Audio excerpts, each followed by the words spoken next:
Everything about your way of life could be about to change dramatically. How you store your money, where you plan to retire, the way you protect your family and home. All of these things, we believe, are under threat. We don't make this prediction lightly. We're simply following our research to its logical conclusion. We did the same when we anticipated the global credit crisis, the property slide, and the collapse of the banks. In fact, in the 12 years we've been publishing MoneyWeek magazine, this is the most serious warning we've ever made.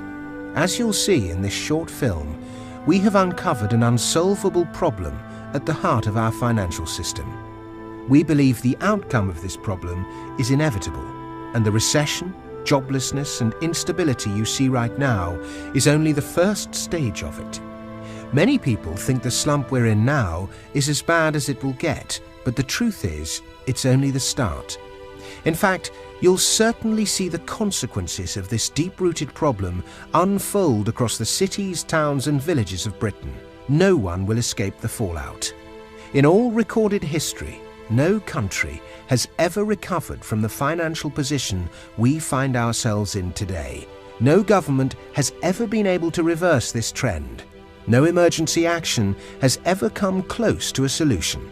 This inescapable problem has only ever had one outcome: financial collapse.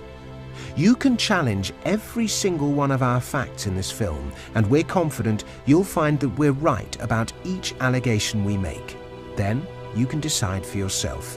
Will you act now and take this chance to protect yourself and your family from the catastrophe that's brewing in our financial system? We hope so, because if we're right, you'll need to act very quickly. In fact, the downward slide has already begun.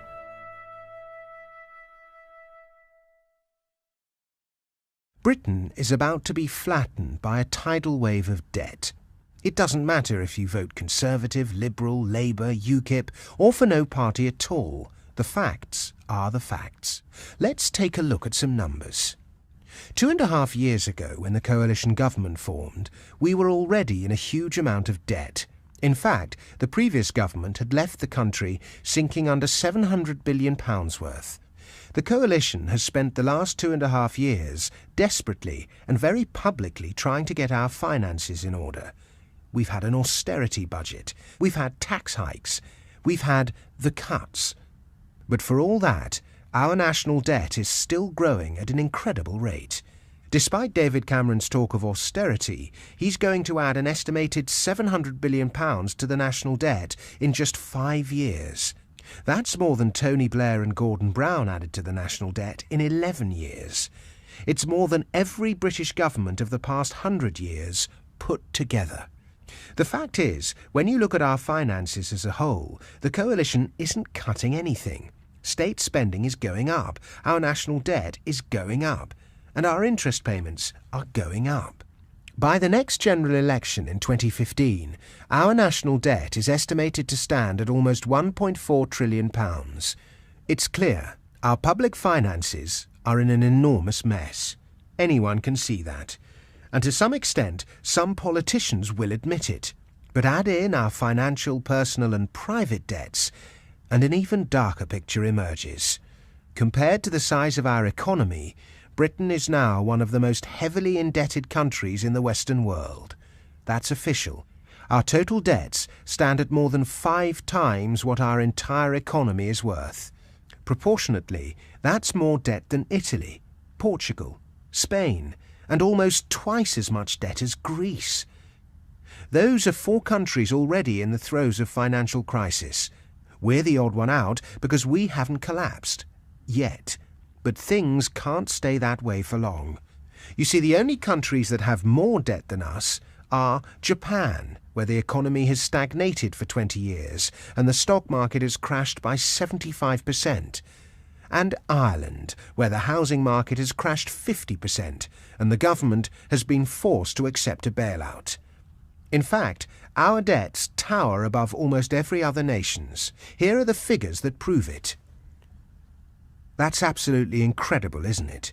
Yet you've probably never seen this fact reported in the Telegraph or on Sky News. And the worst part is, even that isn't the full story. Because when you add in all of Britain's unfunded obligations, promises the government has made on things like public sector pensions, our debts swell to 900% of our economy. That's right. When you add everything up, we owe 9 times what our entire economy is worth. Our political leaders still like to see Britain as a world power. But let's not delude ourselves. It's clear to see we're totally broke. It doesn't matter which set of figures you use or which way you look at Britain's debts. We're merely talking about different shades of disaster here. A country can either pay back its debts or it can't, and it's very clear to us that Britain can't. But how did we get here? After all, we were once the richest and most powerful nation on earth. What happened to all of our money? On the 1st of January 1909, something happened for the first time in British history. The government agreed to redistribute taxes to support people in their old age. On that day, more than any other, the modern welfare state began, in earnest. The rules were simple. Men aged 70 and above could claim between 2 and 5 shillings per week from the government. But for all the positive press and good feeling, the government wasn't really making that big a financial commitment, because back then the average working man could only expect to live to 48 years of age. That's the equivalent of offering someone a pension today, but only when they reach the ripe old age of 115. So the idea of rewarding anyone who made it to 70 with a handout from the public purse seemed perfectly fair, and more importantly for the government, cheap. It was a perfectly workable policy, but few politicians realized that they were setting in motion a sequence of events that would inevitably lead to the crisis Britain faces now. And let's not forget, at the beginning of the 20th century, Britain still had a booming overseas empire. It had yet to fight in the cripplingly expensive First World War. The economy was on a seemingly permanent upward trajectory. And the idea that Britain could face any kind of decline, financial or otherwise, had not yet entered mainstream thinking.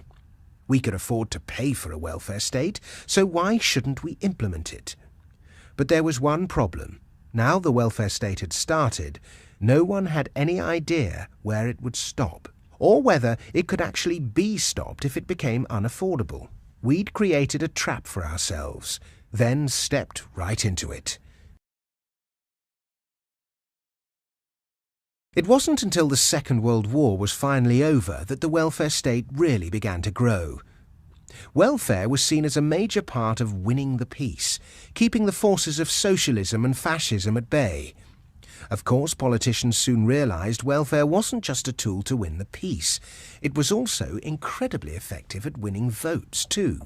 This same scenario came to be repeated across the world, in the USA, Japan, and across Europe.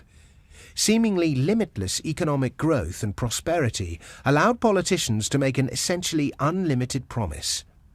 The government promised to look after you from cradle to grave. This single, powerful idea gave government the license to swell to a size unimaginable just half a century earlier. The promises got bigger, and so did the cost. In just a few short years, the size of the welfare state grew almost uncontrollably in a flurry of new laws. There was the Butler Act, which reformed schooling, the Family Allowance Act, the National Insurance Act, the National Health Act. The list went on. The problem was, this all came with a nasty side effect. It was immensely expensive. Everyone assumed we'd be able to pay for it forever, but they were wrong. Politicians found themselves totally and utterly caught in this trap. Any attempt to reduce the size of the welfare state was met with often violent resistance in the form of strikes and protests. Or the party trying to cut back, to do the sensible thing, was simply voted out of power. After all, an ever-growing proportion of the population now benefited from the welfare state in one way or another. The safety net couldn't just be pulled away. The government would forever be saddled with an expense that could only grow. And grow it did. Since public pensions were first introduced, average life expectancy has grown from 48 to 80, a 67% increase. but the age at which we retire has remained essentially the same. This has resulted in an estimated £5 trillion worth of pension promises the state has made to its citizens, roughly 5 times what our entire economy is worth. No one has any idea how we'll pay these. The recent attempts by the government to change the retirement age don't go anywhere near solving the problem. As people have lived longer, the strain on the NHS, the demand for medication, more doctors, nurses and other staff, as well as a skyrocketing cost of caring for the elderly, has pushed our finances to breaking point. In fact, as state spending has grown, so has the cost of running the welfare system itself. For instance, the state employs 500,000 civil servants. To put that into perspective, during the height of the British Empire, when Britain ran a quarter of the planet, the state employed just 4,000 civil servants. If you're in any doubt just how out of control state spending has become, simply take a look at this. As you can see, spending has exploded in a way no one could have imagined 100 years ago. With the idea of welfare being such a vote winner, no government could take the bull by the horns and cut it back, not in any meaningful way. They could fiddle round the edges and save a few pennies here and there, but as population grew larger and lived longer, all they could really do was sit back and let a future generation sort it out. And now it's come down to us. In 2012, for example, the government spent roughly £120 billion more than it collects in taxes. In a situation like this, when you spend more than you earn, there's only one way of paying for it: by borrowing money.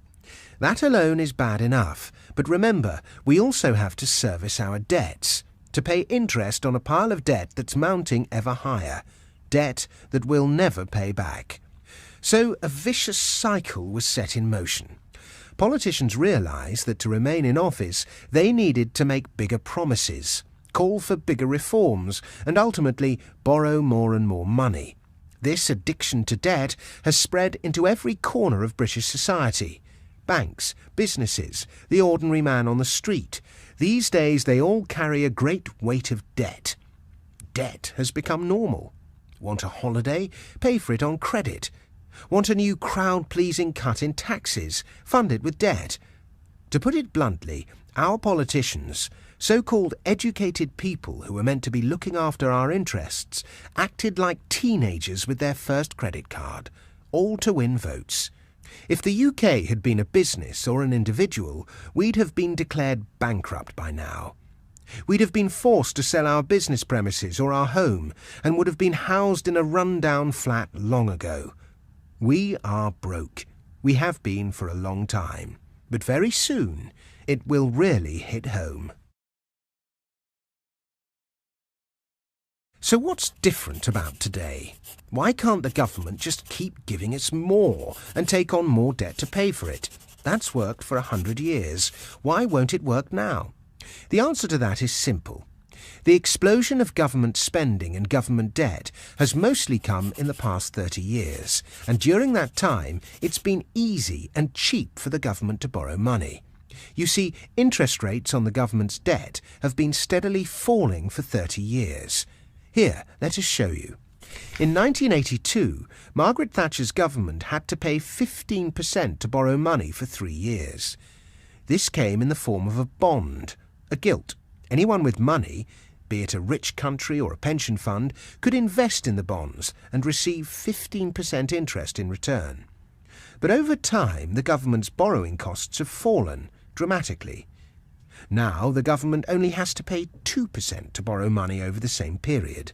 That's 7 times cheaper than in 1982.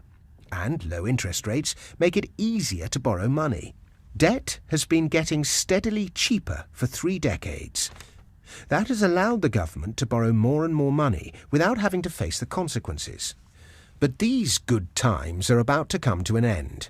The simple truth is, if interest rates were at their normal rate of 5% instead of around the extremely low 2% they're at right now, there's absolutely no way Britain could ever repay its debts.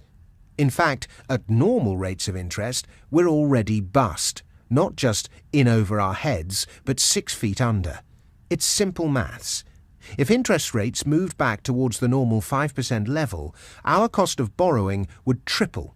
Just to put that into context, if our current debt repayments tripled, the government would have to take drastic action, like abolishing the state pension, or privatising the NHS, or pushing tax rates back up to 90% as they were in the 1960s.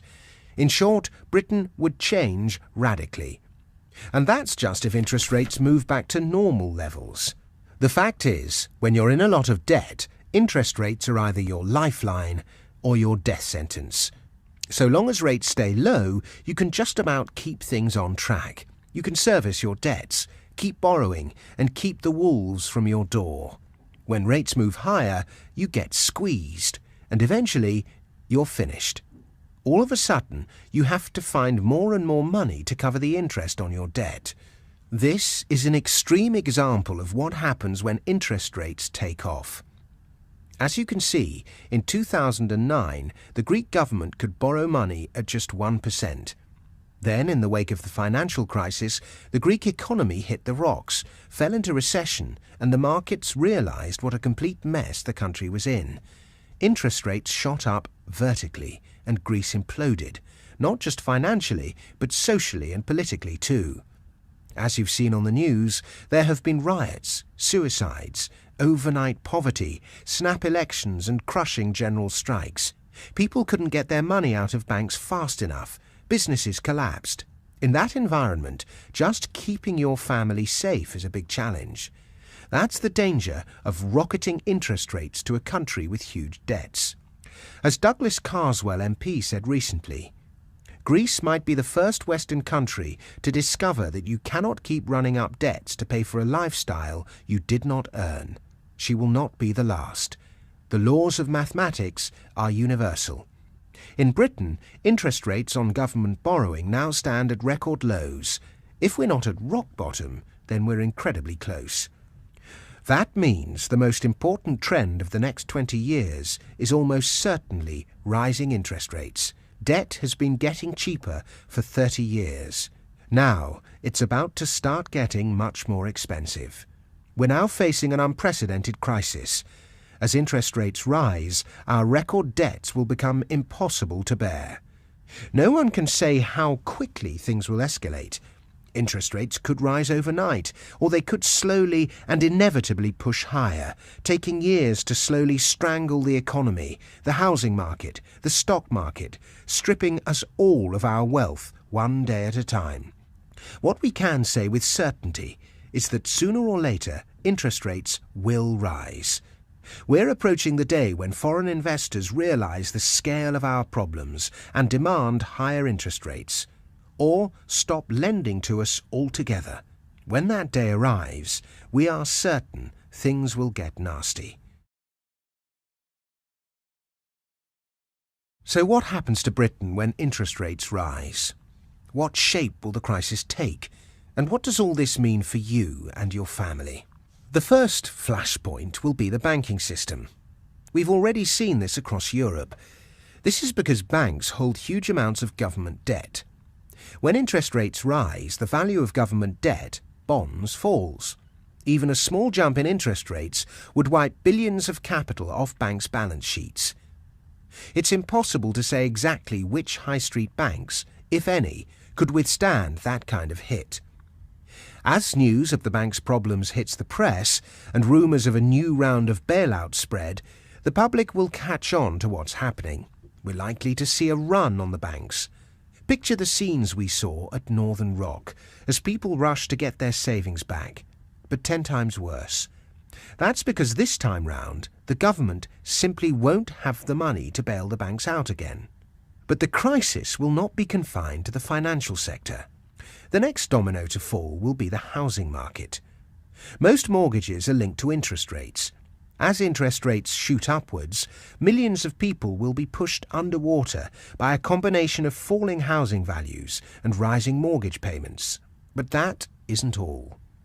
When a financial system ceases to function, the social fabric begins to fray.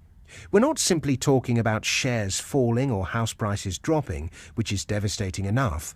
We're talking about the breakdown of social order. The important thing to realise is that Britain is going to change very significantly. Things might never be the same again. Is all this too alarming? Some of our critics would say so.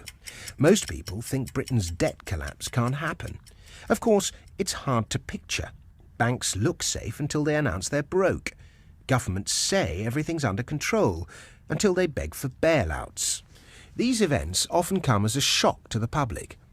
Many people assume they'll never happen, but assumptions can be misleading, especially ones that are widely held.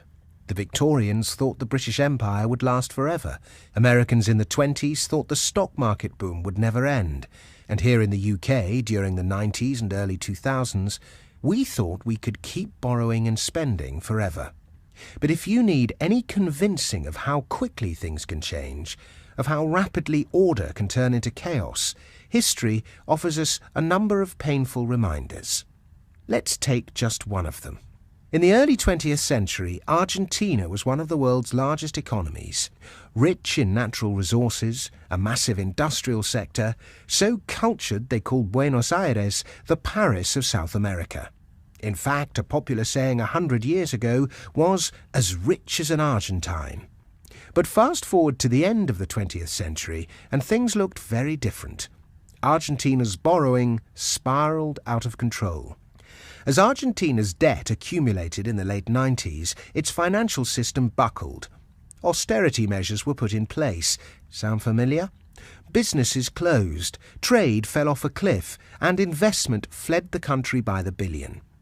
Come early 2001, the country was in a state of siege, with banks blocking cash withdrawals, rioting in the streets, and the total collapse of government. So desperate were villagers for food, they hijacked livestock trucks and slaughtered the animals in the streets. To give you some idea of how bad things got and how quickly they escalated, you need to listen to our man in Argentina, Federico Tesore. Federico is one of our private network of analysts. He worked as a financial advisor for Citibank in Buenos Aires at the time, experiencing the chaos firsthand. He's got quite a story to tell. It was 2001. The US had just suffered the 9/11 attacks. Many Argentines were frightened about what could happen in America. It was chaos. So they decided to bring back their money to Argentina. But that was a terrible mistake, because in December of 2001, the Argentinian government created the Corralito. In English, you will say playpen, I think. We call it a money prison. This meant that you could only get out $500 per week in cash from your bank account. It didn't matter if you had $1 million in the bank. In cash, you could only get $500 per week. For 2 months, this madness continued, until the government decided to convert the US dollar deposit into Argentinian pesos. The official exchange rate was 1.4 to 1, but the illegal market exchange rate was 3 to 1. Even worse, this conversion was not in cash. The government created a 10-year bond for depositors. So people that had $100,000 deposited in the bank were given an Argentinian pesos 140,000 10-year bond. This, of course, enraged people who stormed into the banks very angry. I was working at the Citibank bank at the time. I saw what was happening from the inside. More than once, my life was threatened by desperate customers who just wanted to get their money back. I had to talk with thousands of people per day, many old people, and try to explain what was happening. It was almost impossible. One of the hardest parts was to explain why the international bank like Citibank decided not to recognize the dollar deposit to their customer. They had the money brought to do that, but they didn't do it. They basically defrauded their own customer. The depositor attacked the bank, rioting outside, smashing the windows. All the walls were painted with insults and complaints. We had to enter the bank escorted by the police. It was like living in hell. It's a chilling story. Within 3 or 4 years, the country fell into financial and social anarchy. And what happened next? Well, Argentina wasn't crossed off the map, it still exists, but 12 years on, it's barely recovered. Conditions for many honest, hard-working people are simply terrible. They're still trying to understand what happened to their tattered country. The government has raided public pensions, the stock market is depressed, and the global market steers well clear of Argentine bonds. It's not complicated. Once your country has imploded and trust in systems and institutions has evaporated, investment stays away for decades. Regular Argentines now hoard gold. Endless government scams and corruption have made them suspicious and distrustful, and a culture of short-termism pervades. But that's Argentina, right? A crazy South American country full of impulsive hotheads and corrupt politicians. That could never happen here in Britain. That could never happen to us. Really? Anyone around 50 years old will know that we've had our own taste of financial and social collapse in the relatively near past. Around 40 years ago, Britain entered its own lost decade of economic chaos. Back in the 1970s, inflation ate into cash savings at a rate of 28%. Yes, 28%. It seemed like every time you turned your back, bank savings lost more of their value. Every single day, you became a little poorer. The FTSE 30 entered the worst bear market in history, falling 73% between 1973 and 1974. Even gilts, our so-called safe haven, collapsed as interest rates went sky high. Rising interest rates buckled the financial system. But it went deeper than that. The speed of social breakdown was frightening. The general strike meant dead bodies went unburied as gravediggers joined the picket line. Stinking piles of rubbish rotted on the streets, towering inside Leicester Square. Those lucky enough to have jobs had to swallow huge wage cuts during the infamous 3-day week. Shoppers scoured supermarket shelves by torchlight during blackouts.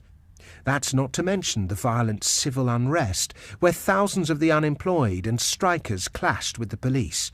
For millions of people trying to keep their hard-earned money secure, it was a nightmare. As the top rate of income tax peaked at 83% in 1974, foreign investment steered away from Britain as if it were an island colony of lepers. We were the sick man of Europe. Property and banking crises meant that people's lives changed dramatically for the worse. Jobs were lost. Family businesses closed. People had to dig deep into their savings just to make ends meet. The country was brought to its knees. So when we're talking about financial emergencies, don't be under any illusions. It can happen here in Britain, just as it can happen anywhere, given the right conditions. In 1976, humiliated, the UK government had to be rescued by the International Monetary Fund, with Jim Callaghan going cap in hand to beg for a huge bailout. Humbled, he delivered what was meant to be a wake-up call for the British financial and political system. We used to think you could spend your way out of recession and increase employment by boosting government spending. I tell you, that option no longer exists, and so far as it ever did exist, it only worked on each occasion by injecting a bigger dose of inflation into the economy, followed by a higher level of unemployment as the next step. These words are amongst the most important ever uttered in the history of modern British politics. Unfortunately, almost everyone has forgotten them. For a left-wing Prime Minister to admit that too much state spending is dangerous should have marked a big turning point in our history. But of course it didn't, as this chart so aptly illustrates.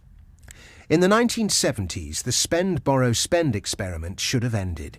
It should have been our wake-up call, but we just kept on spending. So long as interest rates kept going down, there was always a way to put off the pain, a reason to borrow more, a justification for not balancing the books. But the day of reckoning is approaching. When? Well, we can't say exactly. It might be a long, slow, drawn-out process that drains your wealth over the next decade. Or this time next year, the financial system could be breaking apart. It's impossible to say. But we think that savers and investors who are not aware of the full risks and who fail to protect themselves will suffer the most. The vast majority of people here in Britain will have no idea what action to take as they watch their wealth and financial security drain away, out of reach, perhaps forever. The important question for you is, when this happens, will you know what to do? When these events unfold, very few people will have any idea how to respond. Most will see the assets they've worked all their life to secure begin to lose value rapidly. It won't matter if you have £5,000 in the bank or £500,000. It won't matter if you own a 5-bedroom house in Esher or a 1-bedroom flat in Croydon. This crisis will lay waste to the wealth of anyone who isn't prepared for it. The most horrible feeling will be the loss of control and the confusion. Desperate to take some sort of action, many people will feel pressured into making investments that could blow up in their faces. The cost of making the wrong move with your money over the next few years could be lasting. What if your money is trapped in one of the banks that collapse? What if your invested wealth is stuck in one of the companies most likely to crash? This is about knowing what you can do with your money if the worst of the crisis unfolds. Our intention is not to be melodramatic. But if events unravel as we expect, thousands of people will lose a lot of what they have, and they won't be able to do a thing about it. By the time most people have pieced it all together, or the true significance of this information makes the headline news in the financial press, it will be too late. And that's why so many people could get caught out and lose so much money. It's essential you prepare for these events. You can't rely on mainstream commentators to help you. So who do you listen to?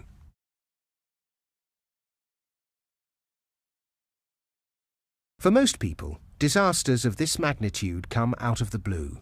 But for our readers, financial crises are rarely a surprise.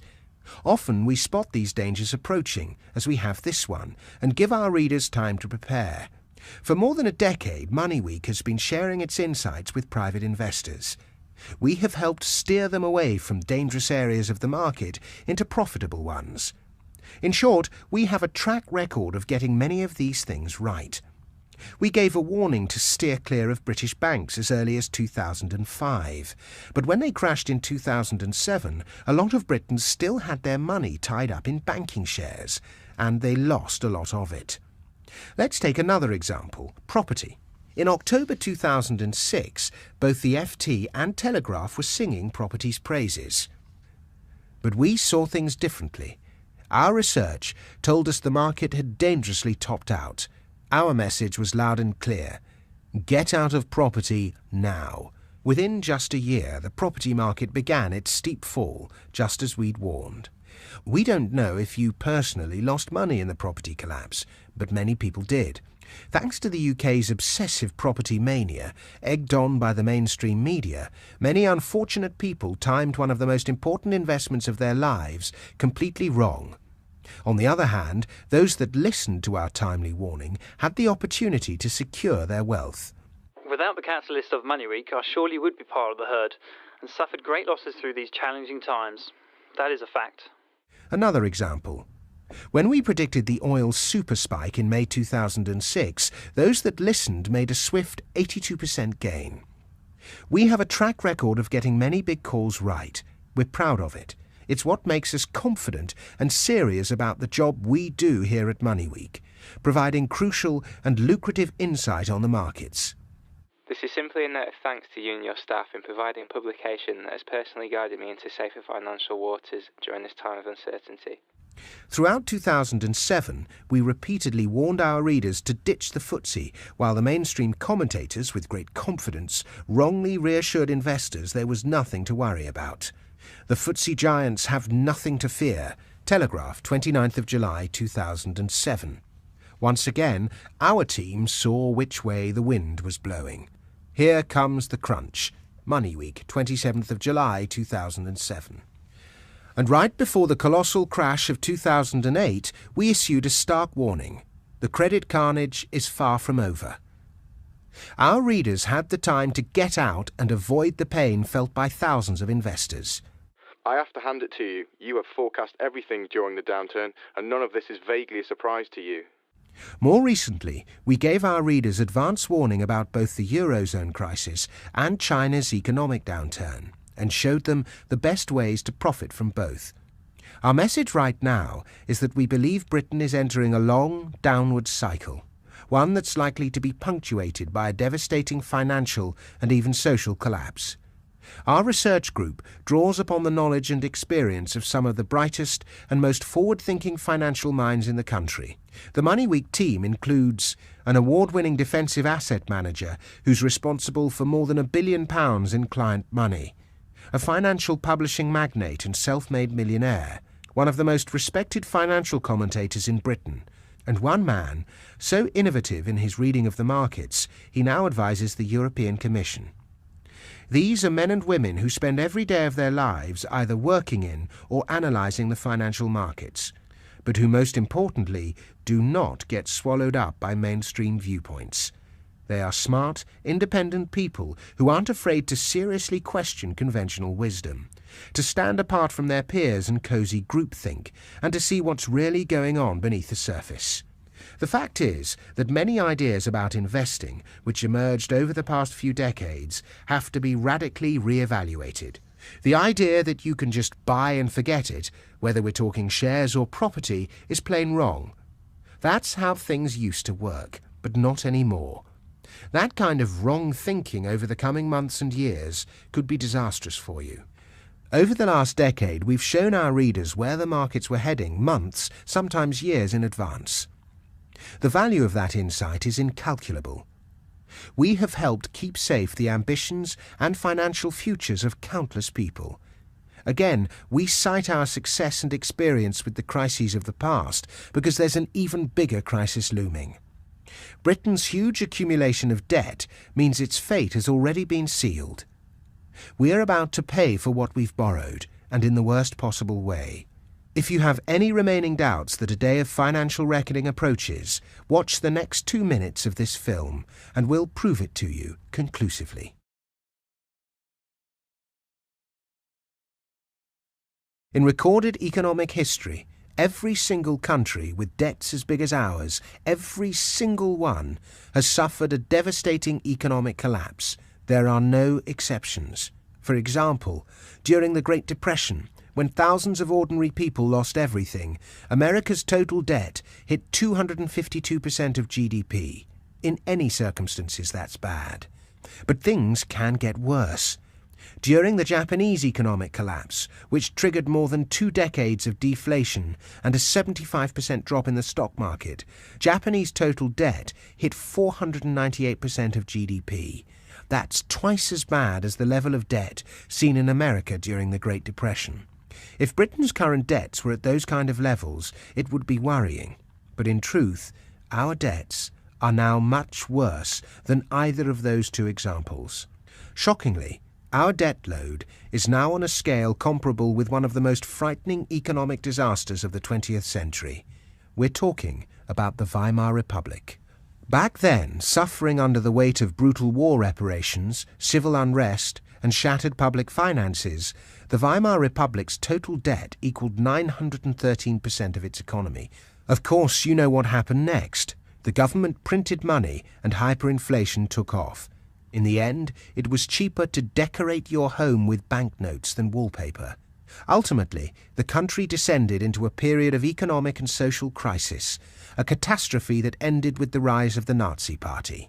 And that was with debts worth 913% of the economy. Today, Britain's total debt equals 900% of the economy. When you add up our financial sector debt, government debt, personal debt, and corporate debts, our debt load rivals the Weimar Republic in scale. To put it mildly, this worries us a great deal. It should worry you too, because this simple fact alone proves just how inevitable Britain's coming crisis is. Remember, as you saw earlier, the only thing delaying the crisis right now is the fact that interest rates are at historical lows. That's what allows life to carry on as normal. But things won't be this way for long, because the simple fact is, when interest rates rise, and they will rise, Britain will face the greatest crisis in generations. And there's one more thing you need to consider. The first danger you face won't be the falling price of your shares, nor will it be the insolvency of the banks. Those things we believe will happen. But first, you face an even more immediate threat: the desperate actions of our own government.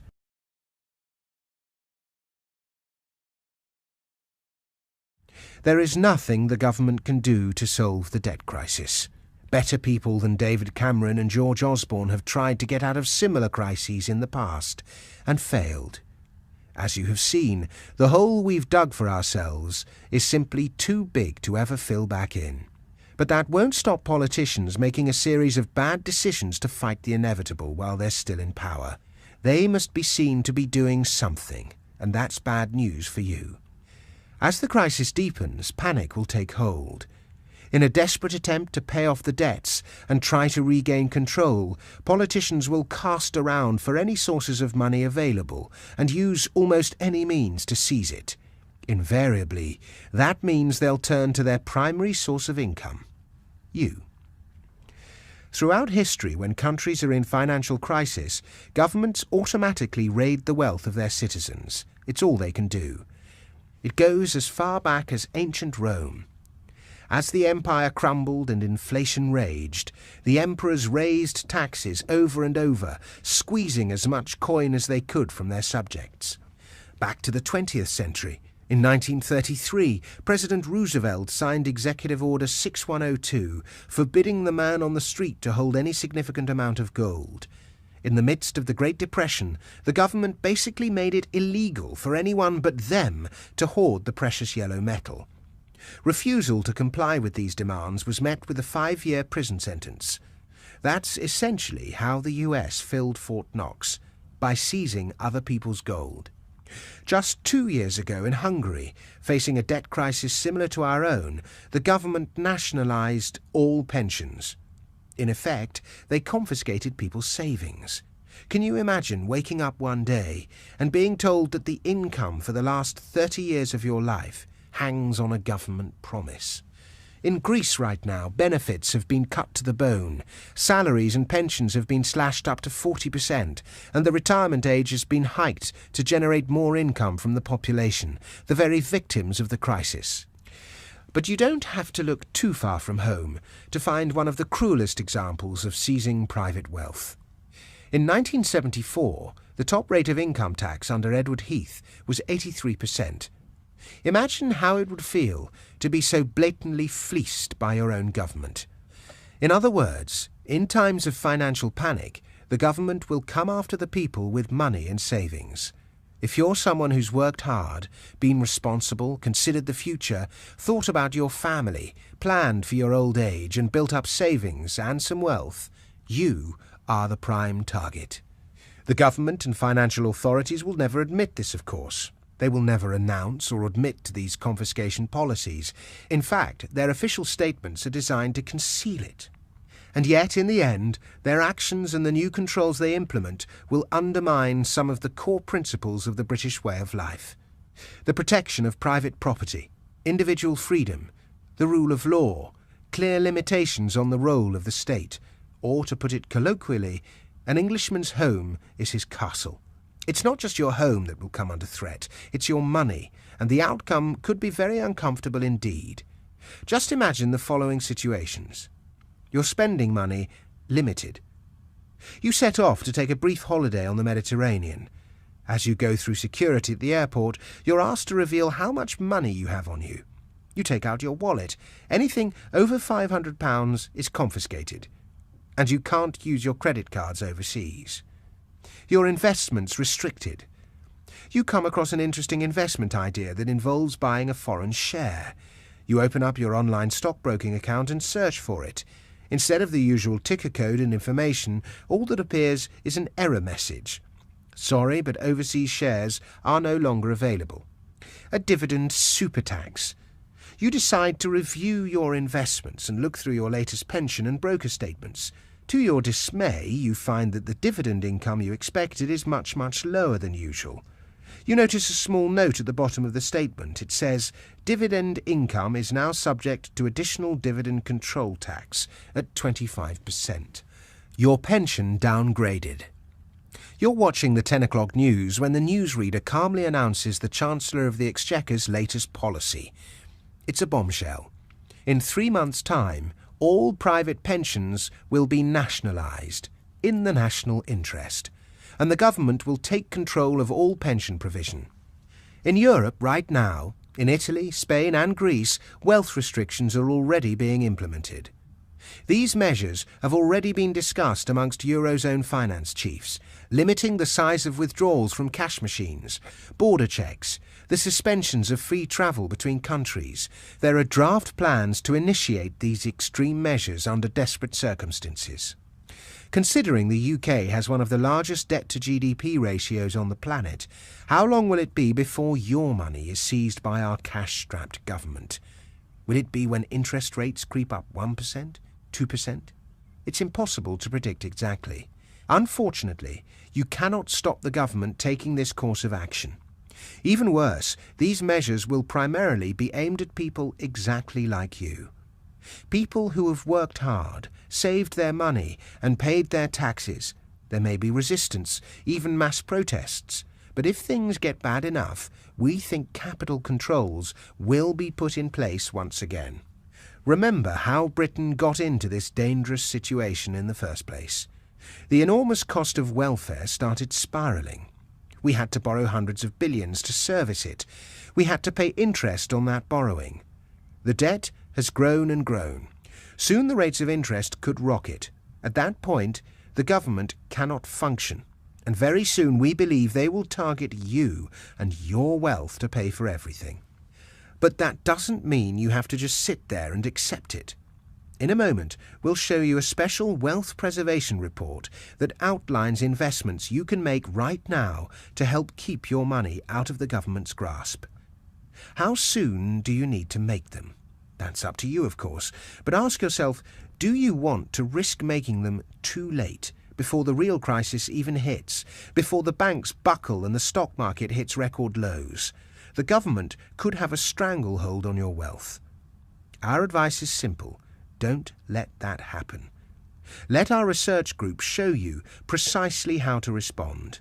Click on the link appearing below and let MoneyWeek show you some simple, practical ways to defend your wealth against these threats. We'll immediately send you an urgent wealth preservation report revealing 3 moves you can make right away to start protecting your money. It will cost you nothing, and it's yours to keep and use. The next 3 issues of MoneyWeek for free, showing you how our team of expert investors is preparing for the coming debt implosion. To get your hands on this valuable information, click on the link below.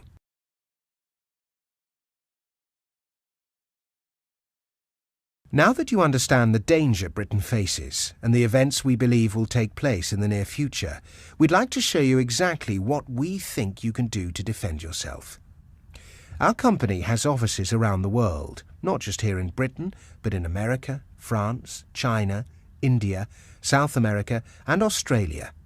As you've seen, our network includes an award-winning defensive investor, a financial publishing magnate, one of the most popular writers for the Financial Times, as well as a series of highly respected investors, economists and analysts. We exist for one reason: to help arm you with the information and know-how to protect and grow your money no matter what. We do this by sharing our insights, analysis and advice through Britain's most popular financial publication, MoneyWeek magazine. You may already have heard about MoneyWeek magazine. Many of our writers are well-known financial commentators. For instance, our editor-in-chief, Merrin Somerset Webb, regularly appears on Radio 4's Today programme, the BBC News, Moneybox and Working Lunch. Our editor, John Stepek, is equally well respected in the financial community. You may already have seen him on Newsnight, BBC News or CNBC. On the other hand, many of our regular contributors prefer not to share their financial insight publicly, choosing to keep a lower but no less influential profile. For example, our defensive expert Tim Price has won Citi awards for his ability to keep his clients' money safe in times of crisis. And one of our most popular contributors, our owner and publisher, Bill Bonner, is a New York Times best-selling financial author. But without exception, their very best ideas reach the readers of MoneyWeek magazine. We believe this places our readers amongst the most knowledgeable and successful investors in the country, and our history of getting the big calls right backs this belief up. Not only that, but we highlighted ways our readers could protect their wealth and turn these problems to their advantage.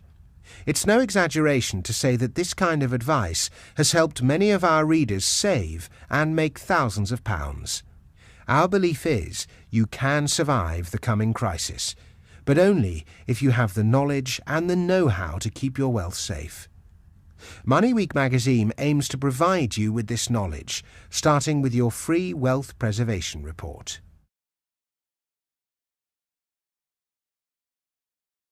Clearly, the most important thing right now is to be aware of what's coming. The worst thing that can happen to you is to be left in the dark as the crisis escalates. You can make a choice today. You can take positive action to get ahead of the coming disaster, or you can do nothing and trust that your wealth and financial security, everything you've worked so hard for, will survive the events we believe are coming. Do you want to risk being one of the thousands of people that could be standing outside a bank all day, not knowing whether you'll still get your savings back, or whether your savings still exist? Do you want to be one of the millions of people who panic when the price of basic staples like food and fuel skyrockets? Do you want to be left helpless when the stock exchange suspends trading, the stock market crashes, or the government raids your wealth in a desperate attempt to stay afloat? Or do you want to start taking action today to defend yourself? The MoneyWeek magazine team has put together a free report to arm you with all the information you'll need to face the coming crisis. Your Wealth Preservation Report. It's impossible for anyone to give you one piece of advice to steer you through the entire crisis. You'll need ongoing insight to navigate through Britain's coming debt collapse.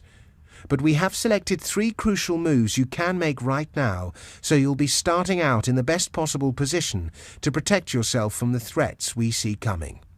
Firstly, we'll help you make a handful of key investments that aim to protect you from currency debasement, rampant inflation, and of course the threat of hyperinflation. Secondly, we've uncovered several key income-producing investments you can make today to start sending a big stream of income your way. In times like this, you're going to need all the income you can get to offset any losses and keep your money on sound footing. Thirdly, and in many ways most importantly, we've found several bolt holes outside the UK you can move a part of your wealth into right away. Not only will these investments help you escape Britain's looming economic collapse, they could also turn you a handy profit in the coming years. Plus, we'd like to help you through every step of the crisis, every week in MoneyWeek. Simply click on the link below now to collect your free wealth preservation report and your 3 free issues of MoneyWeek. Some of the most respected financial minds in Britain have praised MoneyWeek for its timely, against-the-grain insight. I recommend MoneyWeek to anyone who wants to make the most of their money. This is most likely the best investment in your financial future you can make. I can't recommend it enough. If you want to be better informed, ahead of the pack and enhance capital, then you'd better read MoneyWeek. As things change, as the debt crisis deepens, our team will update you and recommend new investments to respond to new challenges as they arise. But the fact is, the information in these reports is just the beginning. The investments we recommend are aimed at putting your money in the right place right now. We want to make certain you begin this crisis on a sure footing. Frankly, no one can know for sure how this crisis will develop or what unexpected events Britain will face in the coming months. No one can know how quickly things will escalate. That's why we believe MoneyWeek magazine will be essential to your survival in these times. We'll bring you vital updates on what's happening, as well as providing you with ongoing recommendations you can implement to help keep your wealth safe. We hope you'll make MoneyWeek magazine part of your regular weekly reading, because as you've seen, we have a long history of moving quickly ahead of major changes in the markets. Over the last decade, it's paid to have us on your side. As Britain's debt bomb ticks ever closer to detonation, we believe you'll need the advice and ongoing insight of our researchers and writers. You've seen how our warnings of the last decade have helped make and save investors thousands of pounds. But please don't just take our word for it. We want you to hold MoneyWeek in your hand and see for yourself before you make any decision. To prove to you just how important MoneyWeek magazine could be to your wealth and financial security, we'd like to send you the next 3 issues of our magazine completely free of charge.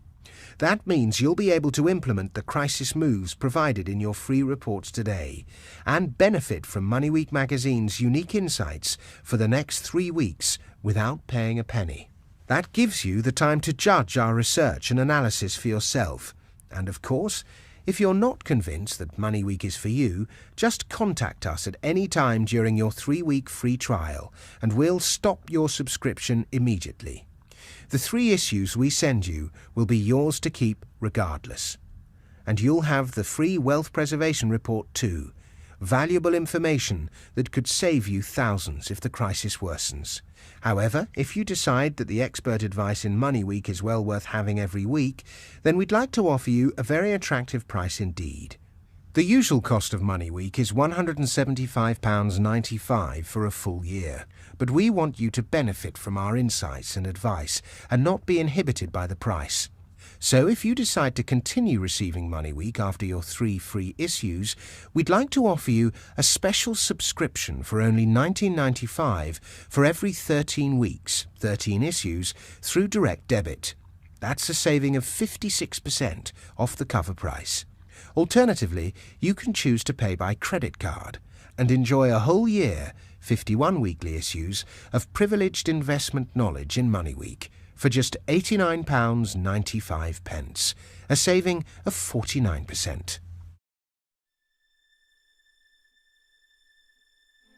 We are extremely worried about the events unfolding around us right now and the solvency of our financial institutions and our country.